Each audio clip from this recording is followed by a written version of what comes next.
welcome to today's webinar. This is the webinar about upgrading yourself for 2019. And I know this is a very busy period. We're free and we have a little bit more time on our hands to be able to assess the previous year and plan ahead for the new year ahead. So one of the main reasons why we're having this evening is just to see how we can better, because I believe that whatever you plan for, when you make plans, you are able to achieve it better. Exactly. So one of the reasons why we're doing this evening is so that you can actually, look at the year that is fast wrapping up. We have just 2-3 more days of it, and look at the year we're going into and try to see how we can do things differently. 2018 was a very beautiful year for some people. They were able to achieve their goals, they were able to move to the next level. It was that year that they're waiting for. Why for some other people, 2018 just went very, very fast. And they're like, oh, I've not been able to, get to half of what I wanted to do. And then it's gone really fast. So why for some other people, they were like, 2018 was that year that just went, everything dipped. So the hope is that to have a year, to have what you planned for in 2019, we need to plan ahead. And this is not only just done by goal setting or just writing down goals. It's about, sometimes it takes a mindset shift to be able to shift ourselves, to be able to move to the next level in the next year. So this evening, we're going to be starting with, it's a 2-day webinar. So today, we're going to be focusing on actually how to move forward, how to just change things, how to move forward in your career, how to be that employee that is, being the high performer. I remember putting that down, high performing employee. Okay. So it's very important that we know how to do that. When we are able to synchronize all this together, then we can achieve our goals better. We can know what to do to get to where we're going to. We can know what to do to stay motivated. So there's no other better person I have this evening with me, to be able to, we need to hear from the horse's mouth themselves. So this evening, I have with me my brother and my friend, Kyle Gorini. He is a business executive. He's been in leadership, business leadership for more than a decade. He's run different projects.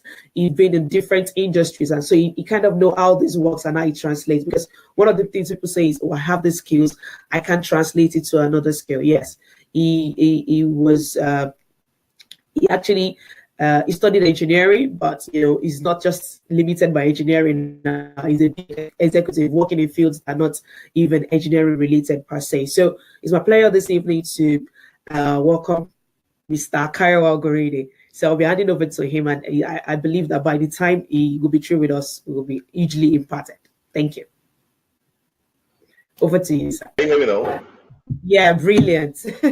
I'm even asking, how many people do we have here? I see 5 people. Is there any way I can know who they are? Okay. Let me see. You want to know their names, what they do? Okay, I see some people chatting. So I've seen Tony.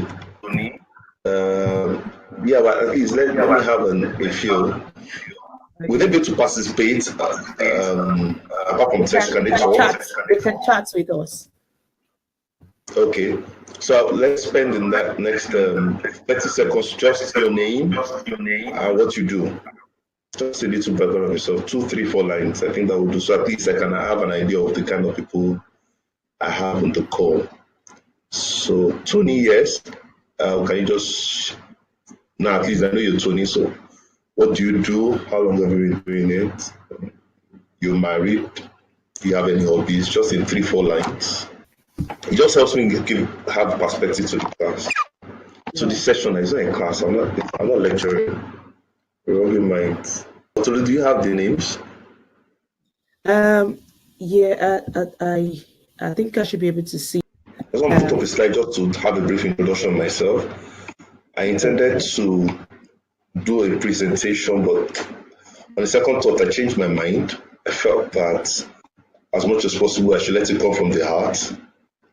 And at the same time, I should make it as interactive as possible.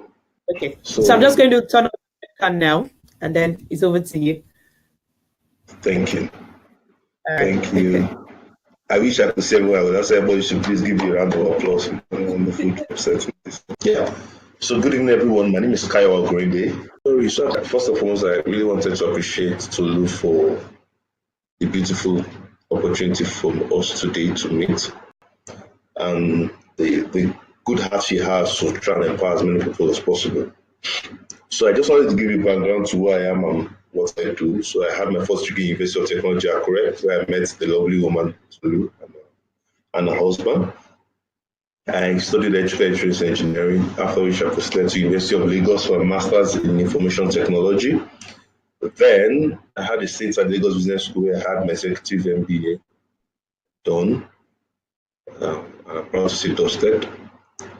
Then I had some short courses in ESA Business School in Barcelona, Yale School of Management, where I learned about integrated leadership. Then Koç Graduate School of Business in Istanbul, Turkey, where I learned around about managing across cultures. I've had experiences here and there in the corporate environment in Nigeria. I started my career in Interglobal as an engineer, IT engineer. I moved into AfriBank and Frigo as well. I was IT administrator and leadership on IT. Then I worked in Resourcery and BCS as Resource as a solutions consultant, BCS as a business consultant, into this as a business development manager. Then I moved to Telco Europe Nigeria as a renewable company, where I was the national sales and marketing coordinator. Presently, I work at Labs as the business head for enterprise business training. And I have my gig on the side, I call it a crypto. So if you see my picture, I'm actually more handsome in that picture than I am in real life. I mean, you see that there's a signal, there's a signal just right below on the left hand side, Beta Gamma signal. That's the honor society which I belong to as one of the best students and best graduate students or best business graduates from business schools, accredited business schools all over the world. Okay, so this evening we just want to get some few thoughts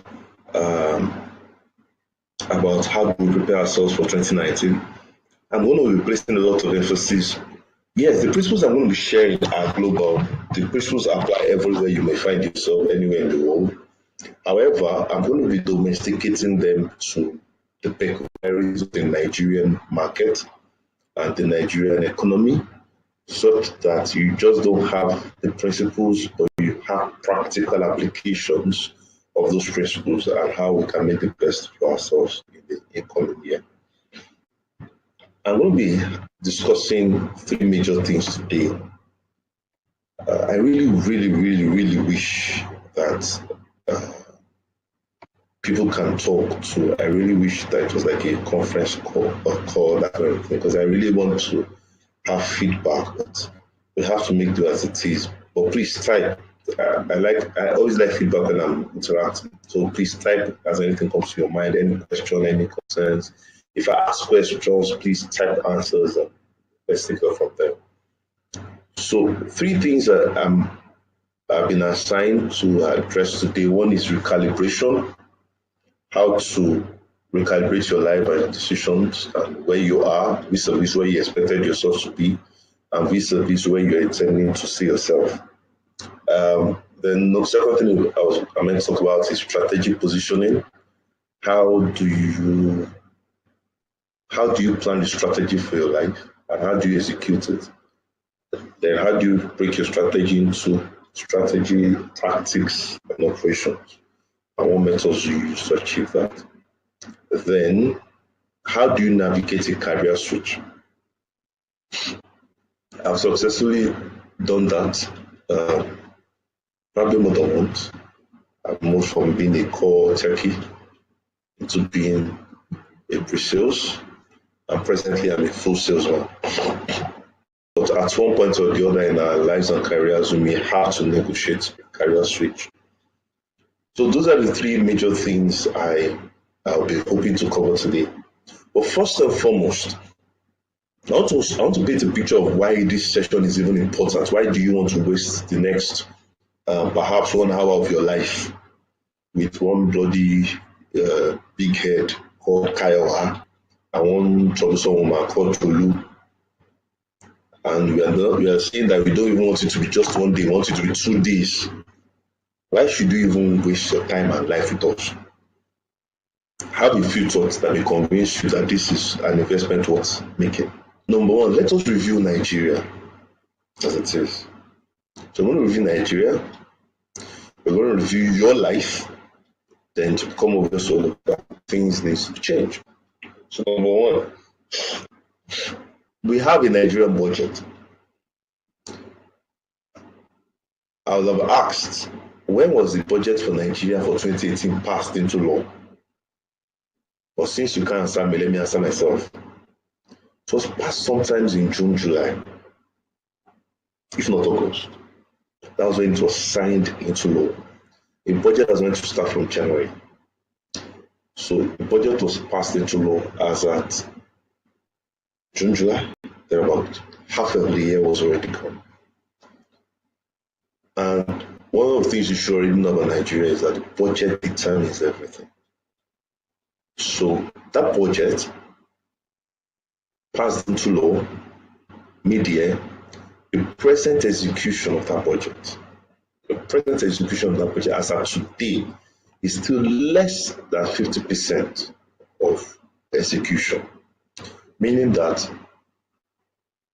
with all the money that they said they were going to use to run this country, less than half of that money has been used to do what they said they want to use it for in less than half of the year. So first understand that if the country really has plans for us, then we shouldn't even be here at all. But please note that this is not an indictment on ABC, PDP. It's not political. Whichever, the problems we're facing for me, it's beyond which party are you affiliated to. It's not an APC, PDP, QQQ debacle. It's the fact that the country is not working as much as we expect it to work. Let me put it that way. Let me be balanced about that. So when for budget implementation begins to throw up issues like job insecurity. So one of the tools you use for strategic comparative analysis of industry, talk about Potter's 5 forces. Applying that to the market you have, one of the things you really realize quickly that Nigeria is an employer's market. It is not an employee's market, meaning that those that dictate the matter in our labor force are the employers. Why? Because there are so many employees seeking for the same opportunity. So whoever determines the market determines the wave of the market, meaning when the employers are in charge of your market, it means that they have to set the standards for themselves to pay themselves. They can do and undo, they can hire and fire at their discretion. And you hear statements like, if you resign from this job, there are 10, 20 people that are queuing to have this job from you. So that's the first reality that it brings to you, that you are in an employer's market. The challenge with being in an employer's market is you have no control. Or perhaps, let me put it this way, by default, the control is not in your hands. You can take control, but by default, the control are never in your hands. That's number one reality to understand. Number two is the fact that even if you have a job, the dependencies on you are significantly higher. What does that mean? The number of people that have reached out to me, and I'm sure this is not particular to me, the number of people that have reached out to me between November and December alone asking for financial help, if I attend to every single one of them, God knows that my salary will not be enough to handle those requests. I'm not saying it will not be enough to handle my own personal needs and their request. No, I'm saying their request alone will go up my salary. I'm not kidding you. That's to tell you that when things are not going on well in the economy, when things are not going on well in the country, even you that you think everything is fine with you, the pressures on you will be significant. Therefore, you need to succeed even higher. You need to prosper even more, or else. I have a very funny saying that says, permit me if I can speak Yoruba. Olóríire kan láàrin òtòṣì mẹ́wàá, láàrin òtòṣì mẹ́sàn-án, ó ti di òtòṣì mẹ́wàá. Meaning that when you have one prosperous person amongst 9 wretched persons, the equation is equal to 10 wretched people. Because the demands of those 9 will be so significant that they will draw the one person down with them. So one of the ways to handle that is to ensure that your success rate is so high, like MKO said in these days, that even if they send all the money-sucking demons into his wealth, that they are not enough to dry out his wealth. So we need to strive for that level of success. So that's number 2. So is that 3? I've lost count. Number 3. As long as the situation keeps getting worse, then even the job you have or the business you think you have is in jeopardy. So what do I mean? Nigerian Bureau of Statistics released data last week or upper week, thereabout, on the employment rate in the country. So presently, 25% of Nigerian working workforce, Nigerian working population, 25% of them are unemployed. 25 unemployed. And please note that by the Nigerian Bureau of Statistics methodology, employment rate is usually based on the working hours per week. So for you to be considered fully employed, I'm not certain. I think between 30 and 40 hours a week, that's fully employed. Unemployed, underemployment was what I was looking for, and employed. So what we're saying now is that 25% people are unemployed, meaning that they are not actively engaged. That's 25%. By the time you now merge that with the underemployment, then you begin to have a stark reality. But that's not the worst news. If you go into the data analysis, which I spent my time doing, you find out that of the youths are classified 18 to 35. Of the ages of 18 to 35, 30% of them are presently unemployed. You're saying 30%. I'm not saying of the entire youth population. No, I'm saying of the youths that are in the working force, those that are actively seeking a job. Those are the employments. That's what the employment statistics are for. Not for everyone. For those that want a job and have either found a job or have not found a job, but they are actively seeking to have a job. So you have 30% of the youths desiring to have a job but don't have. That's not the bad news yet. Another 30%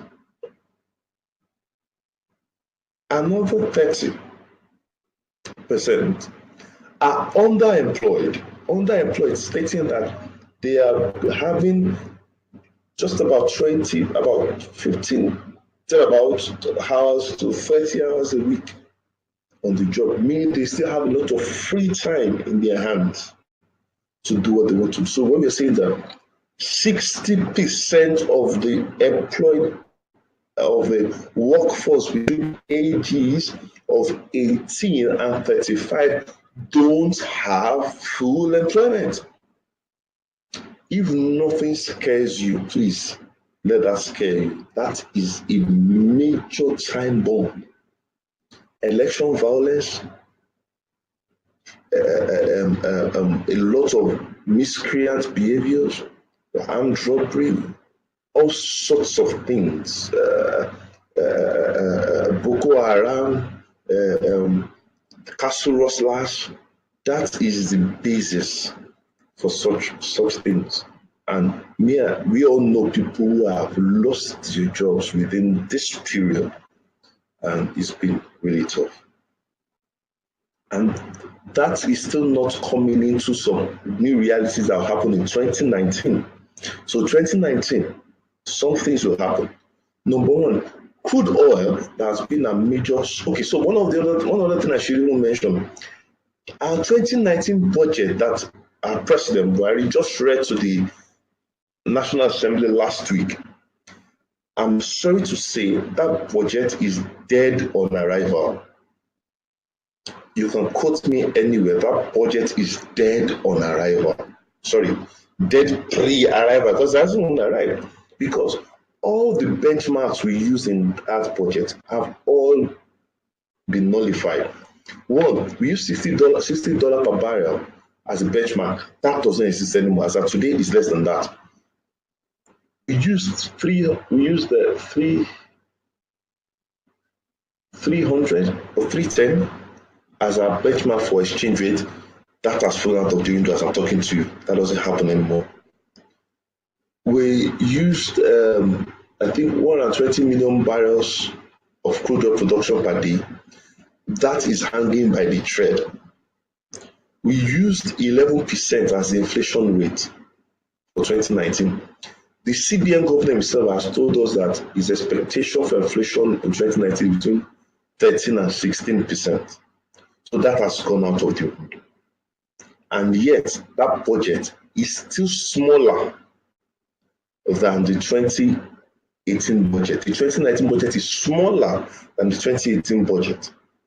And the 2019 budget is still going to be fueled significantly by debt, borrowing.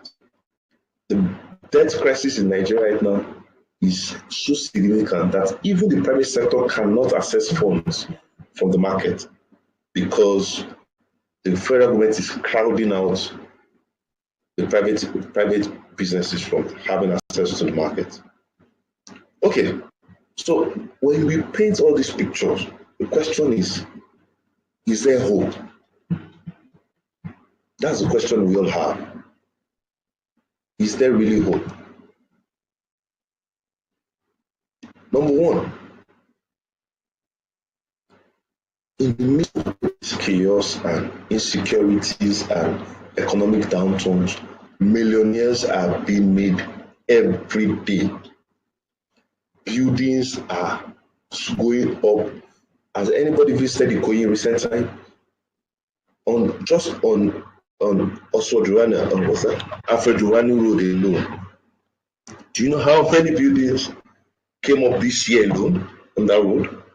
When you have such economic challenges, they are usually recipes for opportunities.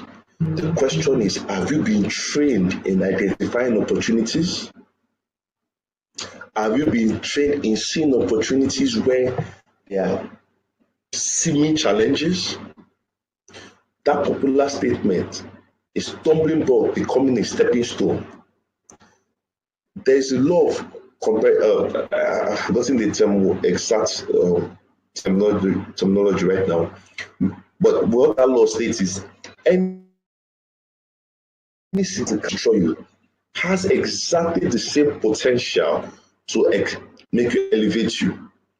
The same flood that destroyed the inhabitants of the earth during the time of Noah was exactly the same flood that elevated Noah and his family.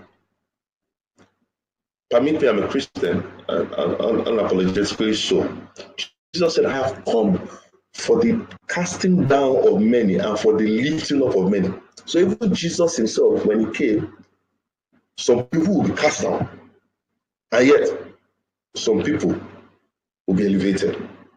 So our ability to navigate the uncertainties, our ability to navigate the murky waters is what's going to determine who is going to succeed in 2019 and those who are not. And our session here, today and tomorrow, the one I'll be taking and the one tomorrow will be taking, is to help you navigate those uncertain waters. Is to help you navigate those uncertain. Is to help you navigate those seemingly hostile business climate and economic climate and make the best of your life. Position yourself to be so strategic that unemployment cannot happen to you.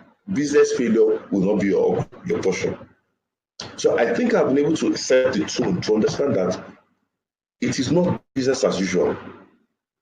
It is not a function of I sit down, I cross my legs, things happen, I get a job, I do the job the way I like. No, that will not cut it. 2019 is an election year and we know how election years are in Nigeria. The truth is, more millionaires will be made, more paupers will be made. It's as simple as that. The question is, where do you want to belong? Do you want to be part of the millionaires or do you want to be part of paupers? But whatever you need to do to be a millionaire or to be successful in career, in life, is not by sitting down, folding your hands and hoping that good fortune happens to you. No, it's by actively taking decisions, actively deciding for yourself, for your family, that you're going to make a difference and you give it your all and you give it your best. Until you come to that decision making, it is a recipe for disaster. Until you come to that decision making, you cannot be saying that you're ready for 2019. One thing I can tell you for sure, I'll be better in 2019 than I was in 2018. In fact, 2019 is going to be my best year ever. You can take that to the bank. 2019 is going to be my best year ever. And what I can expect from you is to make that decision, that conscious decision to say 2019 is going to be your best year ever. Thank you. So now that we've explained that, then we can go into some more details. So first thing first, my session is going to be expecting you to take some decisions, so you're going to have to write down some notes. So let's start with checking our lives and let's take stock before we can recalibrate. So if you're talking about recalibration is measuring yourself against a standard. So let's even measure ourselves against what standard we set for ourselves in 2018. I wish you could see your notes, but if you can write down 5 things you intended January 1, 2018, 5 things I wanted to achieve. If you can write them down. Picture yourself. So there are 2 sets of people, those that wrote down their goals. If you are part of those that wrote down your goals, if you can bring out where your parchment, your jotter, your notepad, your iPad, wherever you wrote it down, if you can bring it out, exhume it, and identify top 5 things you set out to achieve in 2018. And listen, if you didn't write it down, please mentally transport yourself. I'm not saying try and remember. No, remember, it is subjective. Mentally transport yourself back to the beginning of 2018. Picture yourself where you were. Were you at home the New Year Eve or the New Year morning? Where were you? Were you in church? How did 2018 come to you? What did you see yourself achieving in 2018? When you're praying to God for the new year, what were the specifics you're mentioning to God that God you will do from this year? These are the things I want to set out to achieve. So mark them. Now that you have them, bring them up. Mark them. Apply a weight of 20% to 1 over 100. So please, use your hand to type it. What percentage did you achieve? 100%? 20%? 60%? How many did you achieve out of the 5? If anybody shows me 100%, I will tell you up front that your dreams were not big enough. your dreams were not big enough. So I just expect you to be excited to write 100%. If you have 100%, I'm not saying you can't have 100%, but it just means that your dreams were not big enough. Thank you. But I want to see results. I want to see people to type it, please. So at least for you to know how well you're coming. What have you been doing? What can you do better? What can you not do better? Okay. So I'm still waiting for the results. I'm waiting from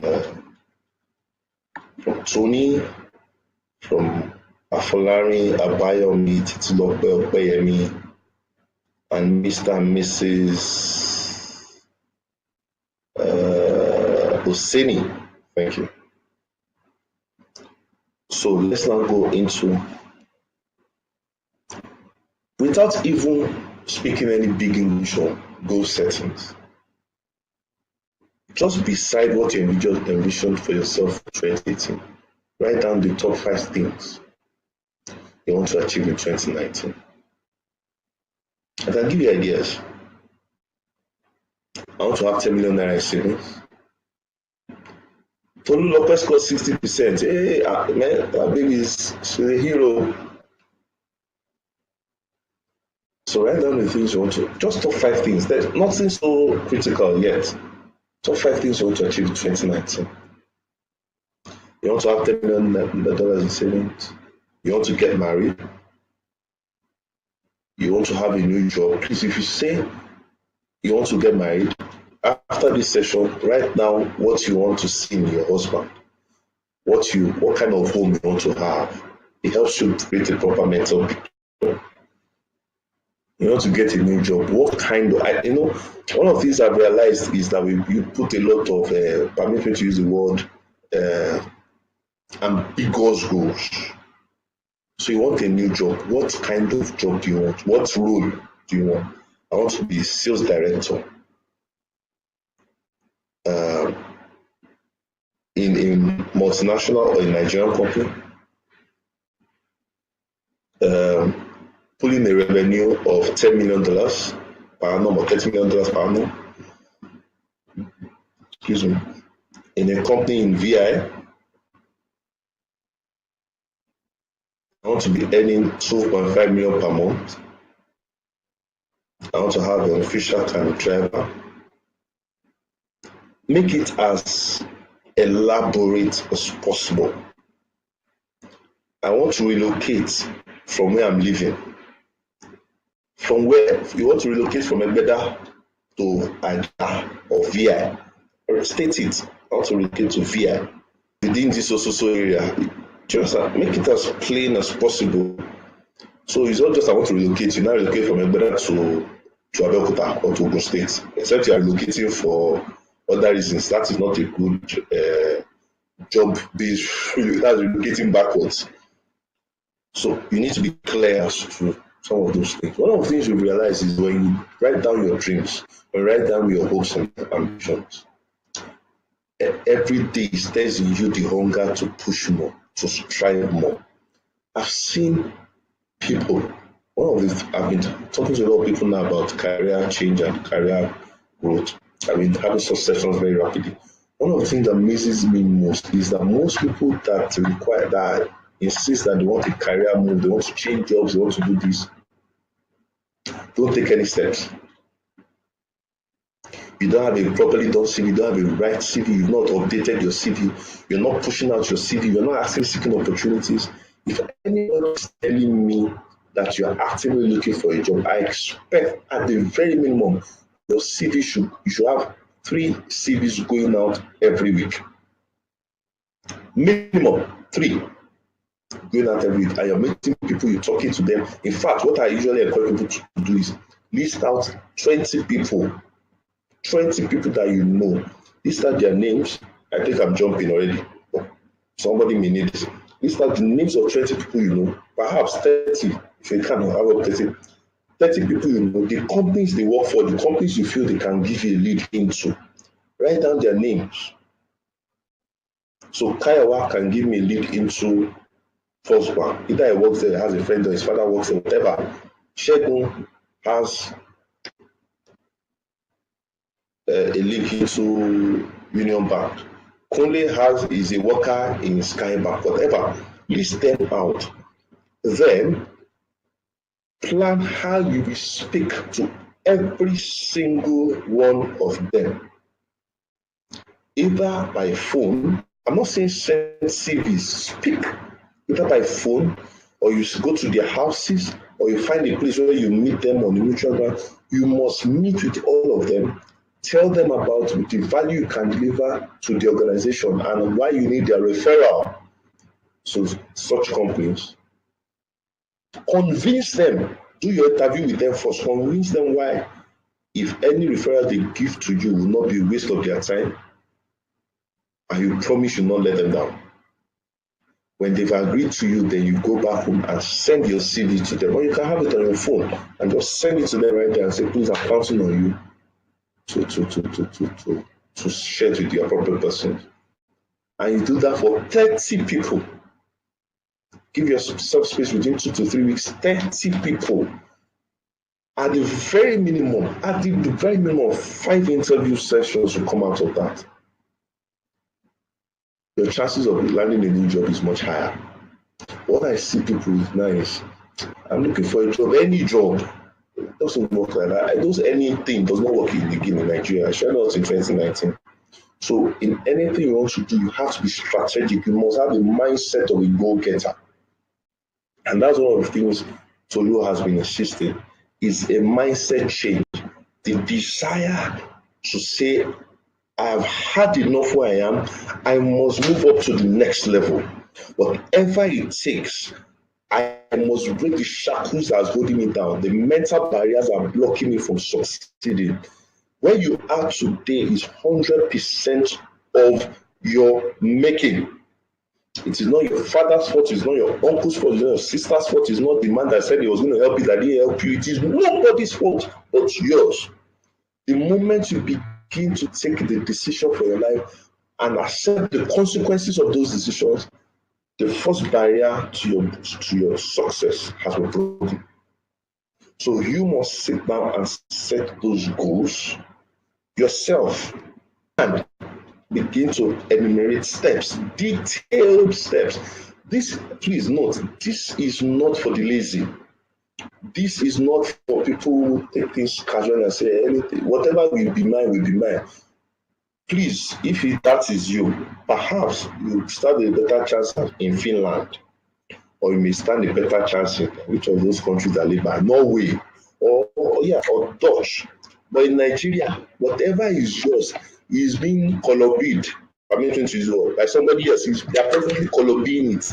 So you must fight to get what is yours to yourself. I'm telling you, if you do not have the fighting spirit, you are not a true Niger bred. Every Niger man is a fighter, is a warrior, is an overcomer. And you must have that mindset to understand that your future and the future of your children is worth fighting for. You will contend for it. You fight for, you contend for it. And you must give it all it takes. You must sit down, you must make a decision, a conscious decision. Every day of your life, you must keep asking yourself, what steps have I taken today? What steps have I taken today in the achievement of my goals? What steps? And if God helps you before the end of the year, you're already reaching your goals. Immediately you reach your goals, what's the next step you do? You set new goals. Immediately you're hitting your goals, the next thing you do is to set new goals. There's always a dream to have. There's always something better to achieve. There's always more to attain. You cannot let go and hold yourself back.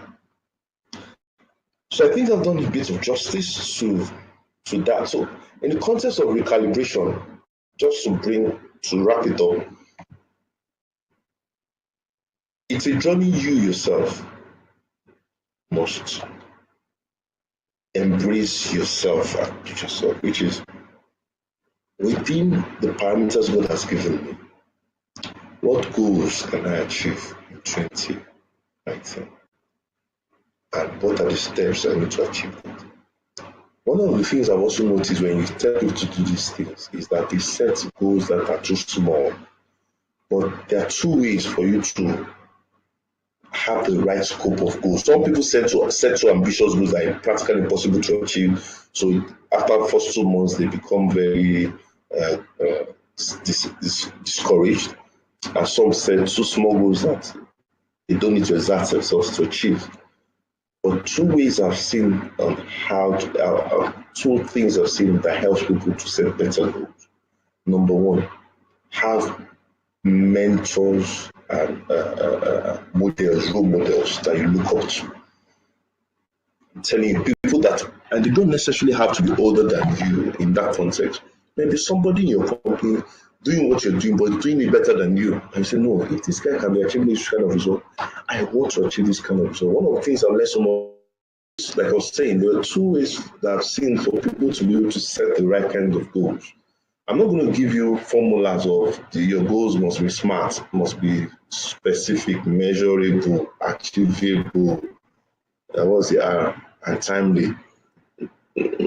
Yes, that's fine. There's a place for that, but what I'm more particular about is how do you have the mental framework to set the right goals for yourself? Two things I've seen. Number one is having mentors. And when I say mentors, I use the term very loosely. I don't necessarily mean, as much as that is necessary, someone who you can talk to and have direct conversation with and can inspire you, can challenge you, can rebuke you when you need rebuking, and instruct you. Yes, you need someone like that. However, you also need people that you can look up to. You can even be peers. I have quite a number of peers, same category friends that we hang out, that I look up to them.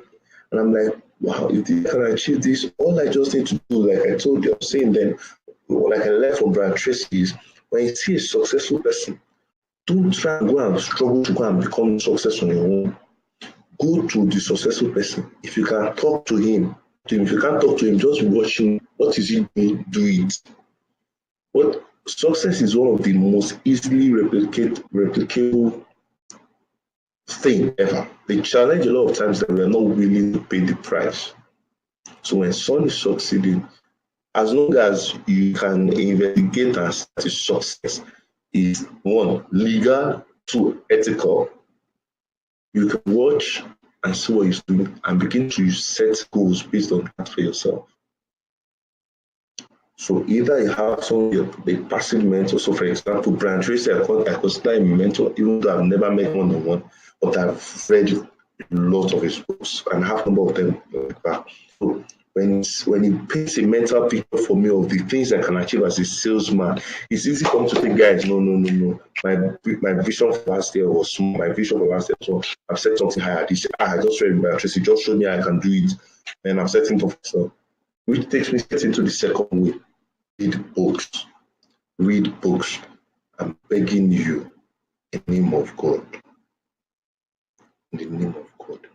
If you read more than 10 books this year, you know, try. Let us say it in pitching. You know, try. If you read less than 10 books this year, you know, try. The future we are talking about, I'm not telling you. I've been seeing an invasion several other people. Why do you want to go and start hustling and dreaming that future for yourself when people have already done that work and have presented it to you in a book format? All you just need to do is to read it and picture it and run at it. It takes shorter time to achieve your goals. If there's people have labored, have put it, documented it, it's easier for you to take and run. You don't need to fail where they failed. You've seen their failures, you've seen their successes, you know how to map your life and you achieve it. Read books. I'm not lying to you. I can give you truckloads of the books I've read and I'm reading. Please read books, fantastic books on career, books on life, and a very wonderful book for Nigeria. The co-founder of Jumia and Superman, Gia for it. Dare to Dream or Big Dreams. I just saw the book in the place each in Nigeria. I just saw the book I picked it up, I think 1,500 or 2,000, I can't remember, small money. I picked it up and I put it. I was eating, and my goodness, I'm telling you, there was traffic on the island that day, and I was like, whoa. I'm telling you, before I finished like 1/4 of the book, and I'm like, my goodness. I'm like, oh goodness. Telling you, I bought almost 10 copies of that book and I was giving that out to people. I realized that most of the people I gave them to, they still didn't read it. Because that book, it solidified a lot of my convictions, or it changed my perspective on love. And that book talks about life generally, how to raise children, how to dream, how to your choice of career, how to go to school. And the author, a young guy, and he used his own life as a guinea pig for us to see how these decisions have brought him to where he is as at today. Okay. So read books, have answers. It helps you to dream. It helps you. Books is going 1,000 journeys without even where you are. Because you're in the mind of the author, you're seeing things that your mind will naturally not conceive. You're seeing things, and you're able to take advantage of those things. Thank you on that. What's the next thing I wanted us to talk about? I hope I'm not boring you yet. I'm really excited about this, and I hope you're as excited as I am. So I set us on 3 outlines, talk about recalibration. I'm trying not to be. So one of the things our system in Nigeria is the fact that we make things so scientific, and therefore we lose people. I'm trying not to make it a lecture. I'm trying to make it a discussion, a gist. I want it is plain language, not academic. I can do all those standard things for you, but I feel it's something that we must be able to relate with, that to resonate with you going forward. So beautiful. The second thing we're going to talk about is strategic positioning. Positioning for success using correct tactics and methods. Okay. 3 things. There are several things that you need. I usually like anything to me there's one that 3. I don't usually remember. So I like distilling everything to 3. Number 1, decide first and foremost that failure is not an option. It cannot.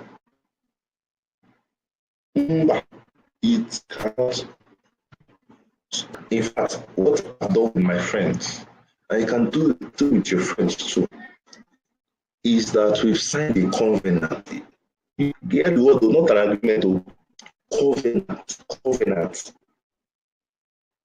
that we cannot fail in this journey. You cannot give up. You are not permitted to. You are not permitted to give up. Is Imule. Let me say it in Yoruba. Imule májẹ̀mú. We can't. You owe it to God who has invested so much in you as a person up to date. You owe it to yourself. You owe it to your family who is looking up to you and who is expecting you to succeed. You owe it to the society. You owe it to the world. Failure can never proceed out of your mouth. So that's the first, when I've said I've set my mind. No shake me, nothing moves me. I fall, I rise again. I fall 10 times, I will rise 10 times. There is no two ways about it. That's the first thing you must have. That hard rock conviction of steel, that no matter how bad Nigeria gets to, permit me, I'm a Yoruba boy, and there are some expressions that you lose in English. So, like when we press it in Yoruba, we will now use English to qualify it. Hallelujah. Bá a gúnyán nínú ewé, bá a sebẹ̀ nínú ìgbẹ́ ẹ̀pà, màá yó. If there's going to be only one person in Nigeria to succeed, that person is me. So you must have mad mindset as your success. The truth is this: if you don't believe in yourself, Allah, nobody will believe in you. So you must have that crazy Larry Mugiri kind of resolution. We say, no matter what, right, I will do it proper, I will do it well. And you must have friends that you hold yourself accountable and say, guys, you can't fail. Because of me, you cannot fail. Because you have friends that you're the only one shining amongst them, they will pull you down. So you must have friends who are passionate, who are hungry, who are energetic, who are visionary as you are. So that iron will keep sharpening iron. Iron will keep, when you are discouraged, they will encourage you. When they are discouraged, you encourage them. You are pulling yourself together. It is easier for 10 friends to succeed together in the journey than for 10 of you to be running a solo race. Following, Nigeria is not working. Bull crap. Nigeria is working for those that want Nigeria. I don't like saying this, but I'm going to share this with you. In the space of 1 year, between 2017 and 2018, I have worked in 5 companies. Because in Nigeria, there's unemployment. About it introduced. No, four. What am I saying? I've almost concept. I worked in BCX, I worked in introduced, I worked in Telco, I worked in labs. 4 in the space of 1 year. And I'm getting another offer. In fact, while I'm doing this session, the MD of the company just sent me a mail. Just sent me a mail right now. I was talking, I just checked my system now. So he sent me a chart and said he has instructed, no, it's not the MD anymore, it's the founder. He has instructed the CEO, Chief Operating Officer, to finalize and perform me immediately. I told him if I don't get that offer before the end of this year, I'm not interested anymore. I can't enter into a new year confused. I want to be clear as to my thoughts. If I get that offer before one of the 21st, and just send me a message now that I am getting that offer. That will make it 5 in the space of 1 year. If left to me, I won't even make some of those decisions. One of the things I've seen is you should be the one turning. I'm not talking about the offers I turned down. I'm talking about the ones I accepted. So for me to accepted 4, 5.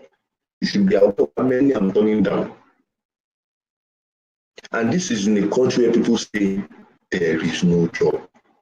There's unemployment. I'm telling you, it is what you tell yourself that is the truth. The only thing that can hit whatever you tell yourself and break it is God's word. As long as you are in alignment, any truth, I'm a success, I will make it. Nothing stop me. I'm set for high places. I am convinced that there's only one destination I have. That destination is success. See who I am successful. I have hope against hope. I am convinced, I am pursuing the good things that happen to me. Please say whatever I call it, the motivational speaking, positive conversion. I don't care. One thing I know is that goal. I will do well. I'll be well, I'll be prosperous, I'll be a good father, good husband, a great father to my children. I will be the best God has designed for me to be. I am not saying it from my mouth, I'm saying from my heart that I have eaten, digested, and has become part of me. Things of my life. If you tear me into pieces, those are the things you find. So it doesn't what the economy says, don't say a recession or a rejection. That is not my business. There is one thing that is certain. I will reach my goal. It is not negotiable. It is not something we need to think about or negotiate. I'm not. It may sound like sweet talk. It is what you tell yourself that is the truth. The question is, what are you telling yourself? Let me give you this simple decision I took sometimes. I stopped listening to Nigerian news. So this is why I choose. I want to listen to the news at my own behest, at my own. So what I did was no more Nigerian news. Had Punch application on my phone and had Google News applicator. So when I scan, I see the topics that I saw that makes sense to my life future. I click it, I read, I'm through. That's it. So I don't like the news that are bringing it to me. I like the one that gives my heart to be one that is like in alignment with my life and my future. I'm not a news getter in my head to be hearing I imagine I was in Barbing Salon. Was it on Monday? Can't remember. Just recently. I was for this. Thank you. Thank you. I just said that. Hey, did you know Tunde is in the police cell? What did you do? Yeah, he went to sleep with a 9-year-old girl. The girl, you needed to see how irritated I was in my spirit. I am not here to be hearing this news. You guard your heart with all diligence. Those are not news that will make it your future. Why was I testing? I just used time. The woman was on and on. I know those women that have nothing to do, busy, but she went on and on and on. You needed to see how my spirit was revolting. I just used time to look at the man. Mother, please, have a severely. Please, turn it up. Yeah, sorry, sir. I don't know what to do, but she spared me the ignorant nonsense. Is it a lie that somebody is not a lie? But is it my business? No. With everybody my daughter, it's not possible. With everybody touch my life, it's impossible. So therefore, what is the business? What metro station inside the newspaper? They will tell you this person went to do this person, somebody how is that going to add to my life? It really has my frustration. Nigeria, you down. Things are bad deal. Those are not my declarations. And you must watch what you see and what you hear. You must watch them. Those are the things that defile you, and what comes out of your mouth. Those are the things that defile you. Those are the things that exhaust you. Those are the things that make who you are. So now, any access to news in Nigeria is on my phone, and I'm listening to what do you call it? City FM. Because there's no that speaks. I like the way it is more into it. No matter how bad the situation is, you still stitch on something that puts more, and at least it helps to modulate the direction in the economy. What am I saying? If you keep listening to negative news, don't be so negative things will be what will be coming to you. Okay, I think. Wow, I didn't know time was gone. I'm enjoying this more than I thought I would do. And I hope you're enjoying it too. So that's the first thing. Have the mindset of success. That's number one. But two, on the journey, be adaptable. Be adaptable. What do I mean? When you're going on this journey, you're going from Lagos to Ibadan, for example, but somehow on your journey to Ibadan, something happened and the nearest place you can get to is Abeokuta. Please take the journey to Abeokuta. But when you're in Abeokuta, never lose sight of the fact that you are going to Ibadan. Be adaptable. The species that survive are the species that are most adaptable. So, for example, I started my career as a technical person.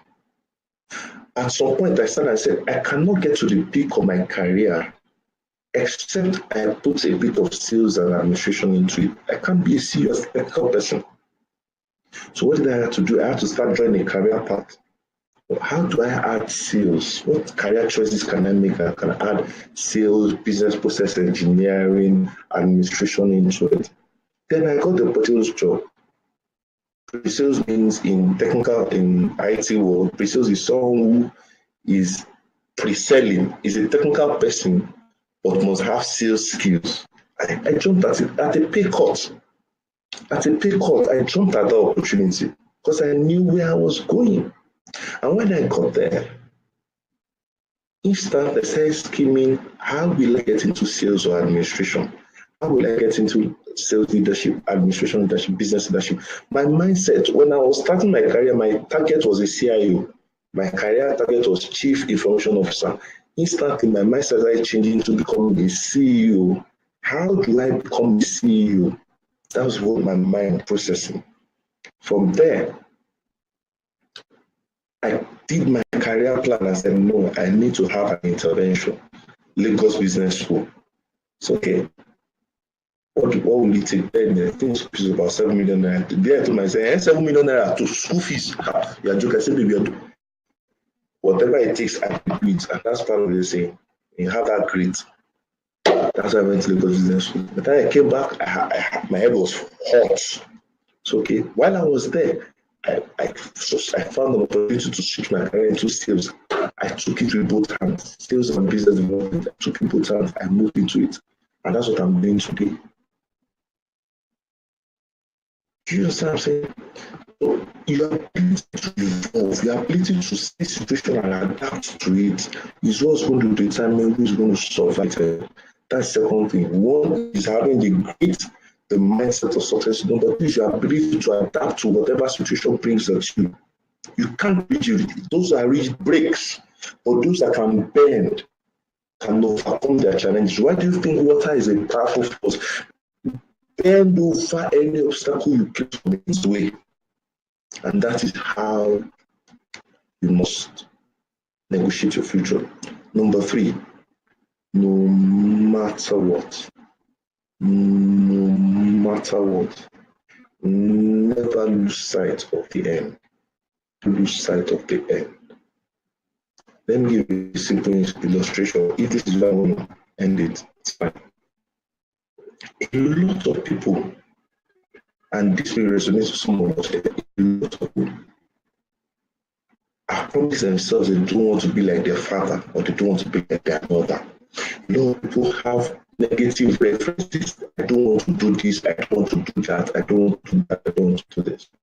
This is illustration. How do you determine the right currency, an authentic currency? Is it by placing fake currencies and saying any currency that does not have this feature, that does not have this feature, that does not have this feature, that does not have this feature, that does not have this feature is the authentic one? Is that how to do it? No. How do you validate authentic note? This is the authentic note. Every currency must have this, have this, have this, have this, have this, have this, have this. Then it's authentic. So you don't build your life based on negative occurrences or negative posts. At the end of the day, you don't want to be like your father, you don't want to be like your mother. That's not the issue. What do you want to be? You must be clear in your mind. What do you want to be? Or else, if you're not clear of your goal, the people celebrating you on one side, and some people are hailing you on the other side, or jeering at you and booing you on the other side, guess what you do? You begin to navigate towards those that are hailing you, because those ones are accepting you, but you've lost sight of your goal, moving to the right.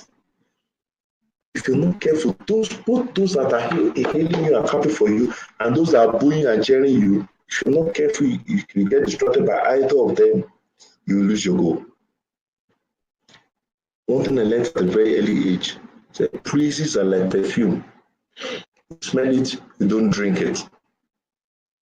So don't be carried away by the distractions, by the booze, by the rejections, by whatever life. Never lose sight of your goal.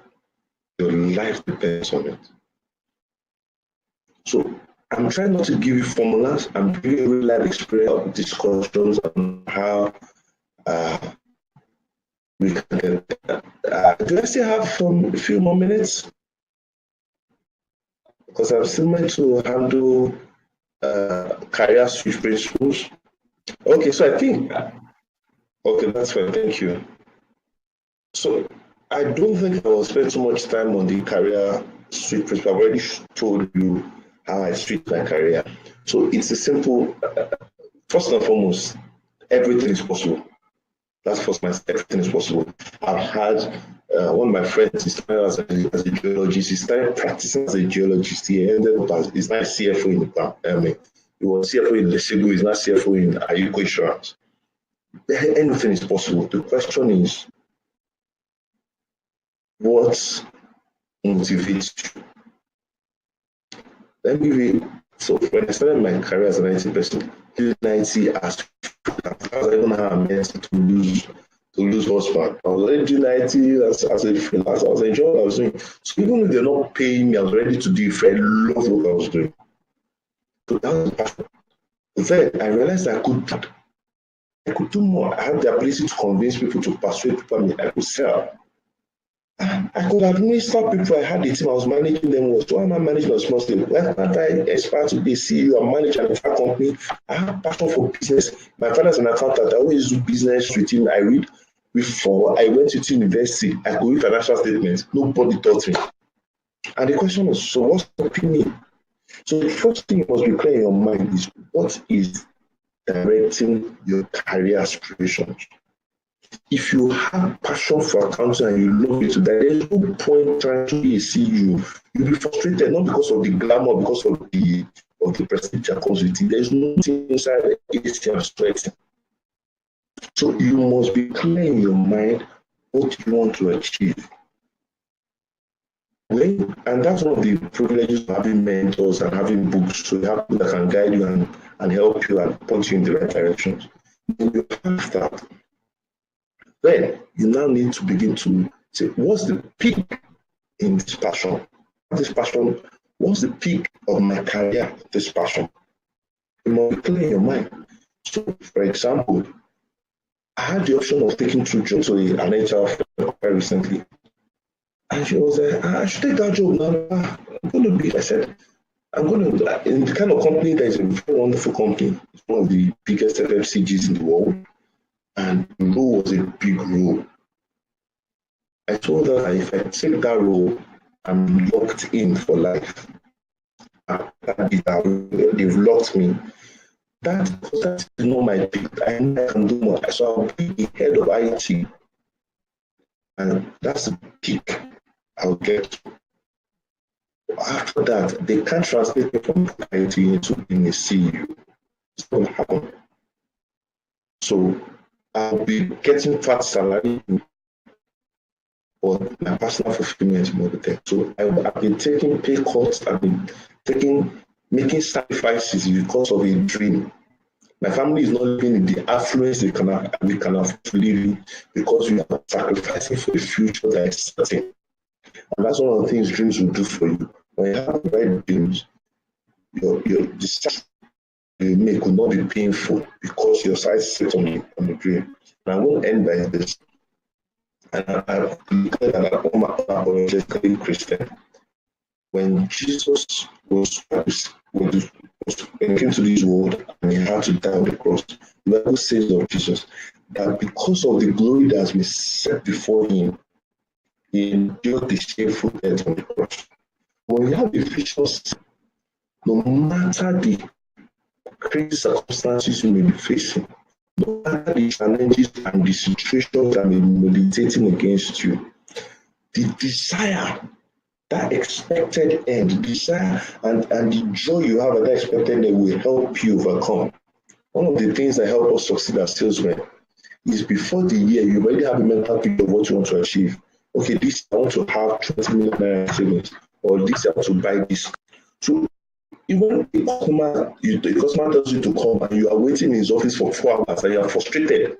When the picture of the car flashes in your mind, you say, calm down, I need this customer. So there's a particular customer that is very key for me. This week now, it's Christmas week, right? Christmas week. Monday I was there. Yesterday I was there. No, Monday I was there. Yeah, Thursday I was there. Today I was there. In fact, one of them told me today that, are you coming here every day? So, okay, we are here to satisfy you. I must come every day. It's not convenient, but this customer is key to my success. At my inconvenience, I will keep going there until I get what I need. So that is how it is. When you have that dream, when you have that vision, you now begin to navigate, you begin to draw a career map. You can call on more experienced people to help you draw a career map. I usually do it for myself too. And it's a working sheet. It's not something you do and you leave. Every day you assess it, you reassess it. You see what decisions do I need to take, what rules. Sometimes your job description in the office is static. You need to realize it. You need to say, no, I want to add more functions to my company so that I can, if there's an opening in this area, the company can consider me for that opening. So if you're a technical person, you need to begin to engage in sales activities, even though you're not a salesman, especially if you know that you see yourself towards being a salesperson. If you're not, and you see yourself towards an accountant, for example, accountants are the easiest people to be, the easiest people that become CEOs because they are cocooned inside the cage of numbers and counting. But if you still an accountant that says, no, I want to go beyond being an accountant, I want to have a perspective CEO or an MD, it's always an easier transition for them to do that. But it's just a mindset shift and begin to take responsibilities to yourself, that begin to administer people, begin to get involved in major processes. And before you know it, when an opportunity comes to step in, you consider, because everybody begins to see that you're already doing. I hope I've not bored you. I hope this has been as interesting for you as it is for me. I wish I could still share more. I love people. I love inspiring people. I love helping people become the best they can be. Hope it's a wonderful time. Some of the time when the opportunity comes up, I hope I can also still have your attention and can share and learn. Thank you. Okay, if you can hear me, please type your questions if you have any. I expect truckload of questions. Unfortunately, I'm not allowed to share my private details, so that I can, you know how it is. That one you pay for consulting. But if you have any questions, please share them. Abayomi, do you have any questions? Afwalari, Adebeson, any questions, anything you want to talk about? Tony has been an very active participant this evening. Thank you, Tony. Do you have anything you want us to address? And I'm particular about the couple. Particular about the couple. Yeah. Afilari, please, can you finish your question? I think it's halfway. How do you decide on having what? Yeah, people like me that we are always confused on what we want to do. So, okay, so I'm not going to pretend like I have the perfect answer for that. The perfect answer may be a bit spiritual, as it were, where you pray and ask God to guide you in your choices. But a good answer would be that.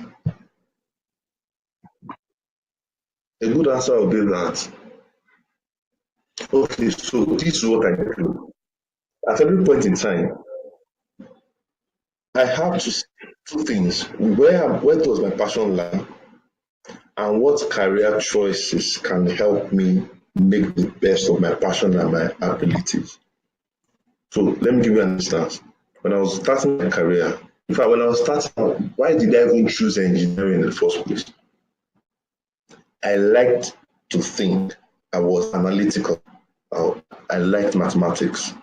I like to do things with my hands. I do things with my hands. I have a very good memory. I remember things very well. So based on that, I realized that I could find expression in engineering. By the time I got into school, I realized that I wasn't as many practicals as I wanted. The hands that really took me into school, I couldn't use them out. The hands were holding by the YDX. So I branched out. I learned everything. I learned electrician job. I learned phone repairs. I learned computer repairs and stuff. And I found that in those skills or in that stuff, I was able to aggregate quite a number of my abilities in that career. So you may not find a career, or you may not be able to start out on a career path where you can aggregate all of your skills and abilities. No, but find one that you can at least do the most within the reasonable confines that Nigeria places on you. Be careful, because if you have an ideal career that is not practicable within the Nigerian frame, then that can also be a problem, especially when it comes to meeting your needs and making income. So within the limitations that the Nigerian system places on you, find a career that can give expression to you. So for example, as I'm talking about being an engineer, I find that I can talk. I'm a natural talker, I'm a natural speaker, but the engineering does not give expression to that. Therefore, I think our personality kick. Then I started, okay, what career can I merge with what I'm doing as a techie that can help me with this my ability to speak and to persuade people.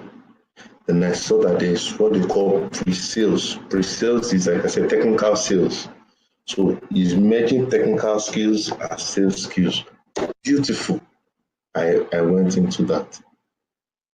Then I realized again that I have the desire and the passion right from a young age to play with numbers and do accounts and look at books. What can I do to do that? I realized that I will have to leave technical to a certain extent to be able to miss that. So at every point in time, like I said, working decision is not something you can leave. You have every day. Ask my wife, I wish she was here. If I do my life assessment almost on a daily basis, where am I? Where am I going? Is there a better way I can do what I'm doing? Is there a better decision? Is there a better career out there that I'm not even aware of? So it's a work in progress. You may start on the wrong side, but as long as your eyes is there on maximizing your potentials, the opportunities will be kept your way. The problem is that we are not trained to identify opportunities because we're not searching for them anyway. But immediately you set your eyes on your goal and you have the heart to maximize your potentials, then when those opportunities come for you to be able to maximize them, you begin to take them and you begin to get expressions for them. So I think that's one of what I do myself. I hope it can work for you. Then Sister Okwe asked, you mentioned switching career. Is it not a risky way to run your career? What were the flags that signaled the decisions? Sister Okwe,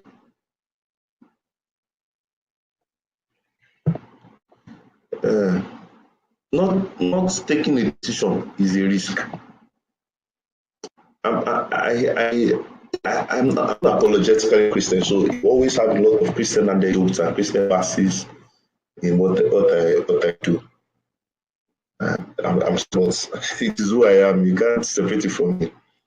So I don't know if you're a Christian and if you read that passage in, I think in Kings, when it was famine in the days of Elisha. And Elisha said, this time tomorrow, bread will be sold for 10 kobo and wheat will be sold for 5 kobo. And someone said it's not possible. Remember the lepers? Is it 3 lepers? I can't remember. I think 3 lepers. They were city gate. They said, if you go forward, if you sit down here, we die. If you go forward, you will die. If you go back, you will die. Let us people go forward and die going forward. And they went forward and they didn't die. They were the first person to enjoy the benefit of open heaven.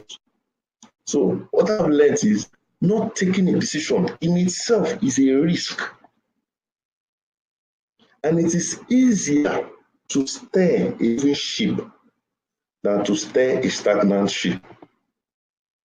So when a ship is moving, if it is moving in one direction, it's easier for the captain to turn it around to the right direction than if the ship is standing still, waiting for the right direction to turn around and at a single point is a very difficult thing. So why am I saying that? At every point in time, you must keep analyzing your career. Where is the future of my career? Where is the future of my career in this organization? The future of my career in this country? Every single point in time. And those are the things that flags my decision making. What are the risks, inherent risks that I run in this my career if I continue the way it is? So IT, for example, one of the reasons why IT became move, because I don't know if you were in Nigeria then when you had all the IT training facilities hitting the country. NIT, HID, Carox, New Horizon, they were training everybody with the IT was the newest thing that was happening, and they were training lots of people. I remember when I started my career, I an Oracle certified professional, OCP. You were made. The banks will pay through their nose to have you. But by the time the market got flooded with Oracle professional, now an Oracle certified, if you're an Oracle certified master, if you have anybody who's willing to pay 250,000, better than do things in church. Telling you, there was a time CCIE. I remember one of the guys I mentored and I helped him draw his career map. Like Papa knows it, Alex. I helped him his career map. He became a CCIE. Then, if a CCIE you are made, first job, this guy landed. This guy went to photo.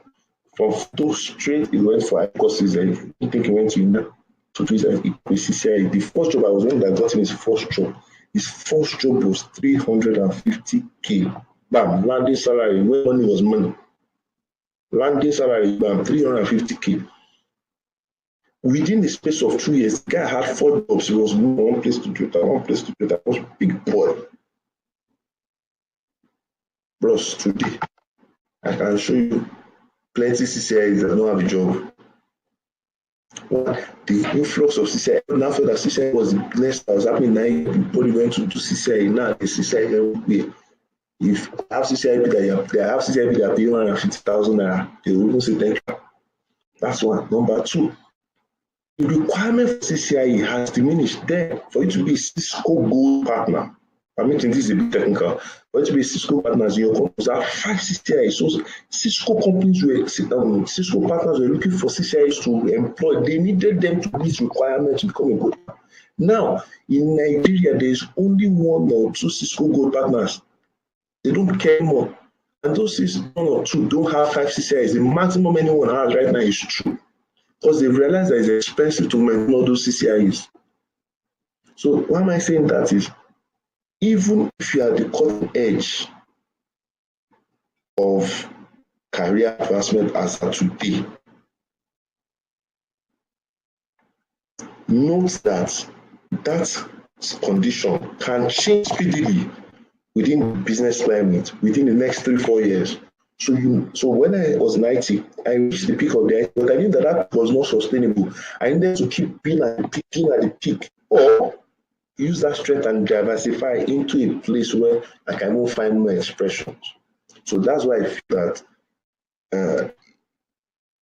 a career change was inevitable. And one other thing I should mention quickly is that in the trainings I do for the career audition, I do some trainings on career in the 21st century. One major thing in career decision now is what we call transdisciplinarity. Write it down. It's called transdisciplinarity. What we used to have before is what you call multidisciplinarity, meaning that, in fact, most people were specialists. The days of specialists are over. What you now have are generalists, people that can do everything. So transdisciplinarity means your ability to do any job as a professional and do successfully. Transdiscipline, you can translate into another discipline easily.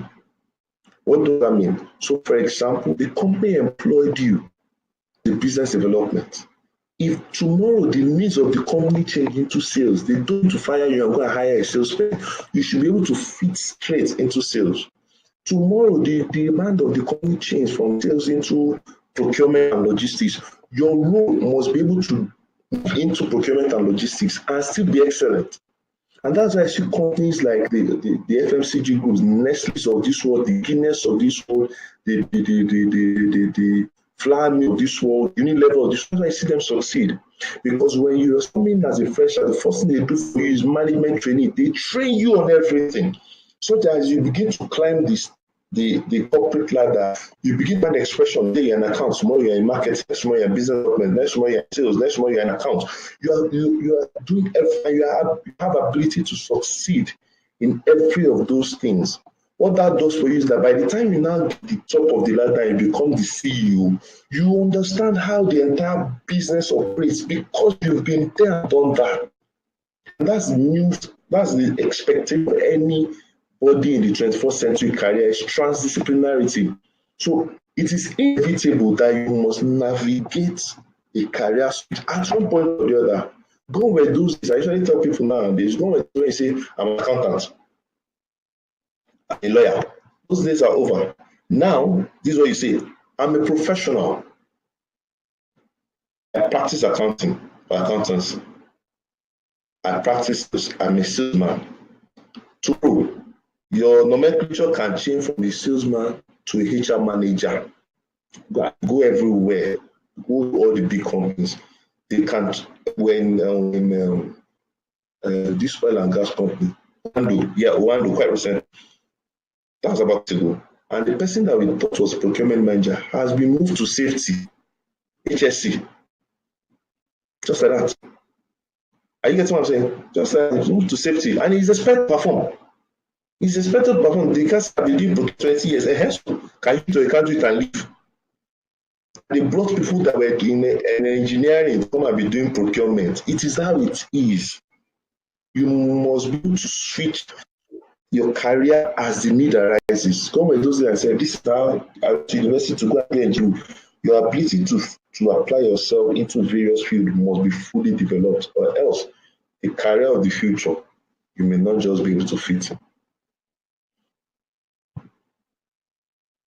So I think those are just the questions I have. I believe the topic to greatness grow into it. The speaker is going to accomplish. See you tomorrow. Thank you. Thank you.